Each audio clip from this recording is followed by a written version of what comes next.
HarperCollins presents The Spick and the Span by Pil Van Martin, read by Alex Wingfield. Only to a magician is the world forever fluid, infinitely mutable, and eternally new. Only he knows the secret of change. Only he knows truly that all things are crouched in eagerness to become something else. Peter S. Beagle, The Last Unicorn. The magic in that country was so thick and tenacious that it settled over the land like chalk dust, and over floors and shelves like slightly sticky plaster dust. House cleaners in that country earned unusually good wages. Robin McKinley, Spindle's End. Welcome to Helm. Like an old sponge that has tried to soak up too much questionable brown water from a leaky pipe, the city of Helm was sopping with magic. It was the magicians' fault. They liked their magic so much they had forgotten to pay heed to the phrase, "all good things in moderation."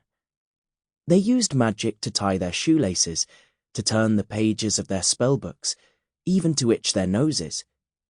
Every flick of their wand, stamp of their staff or crook of their spell-casting fingers released a little more magic into the air, until almost every corner of the city was heaving with it. This had hazardous effects.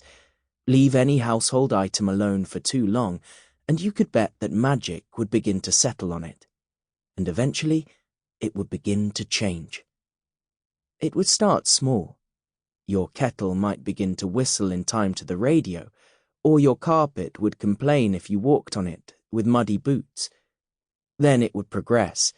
Suddenly your kitchen tap would only pour cough syrup, your cool box would open and turn your kitchen into an Arctic tundra, or your pot plants would gigantify and try to eat you in your sleep.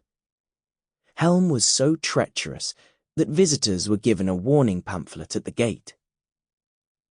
While we appreciate that our city is a unique and exciting attraction, it is essential that you adhere to the following rules if you value your life. Please, watch your step. We are currently at such a state of magical saturation that the walls between worlds have worn thin. As such, portals to other worlds will open at random in the air, under your feet, or right in front of you.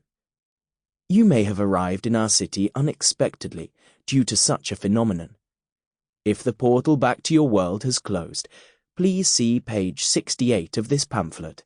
What do I do now that I'm stuck here?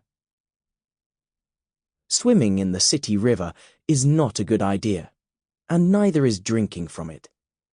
It is polluted with so many potions and other spells that if you somehow manage to avoid being turned into a frog, tortoise, hare, or other creature, you will almost certainly be spending the next few days on the toilet with explosive diarrhea.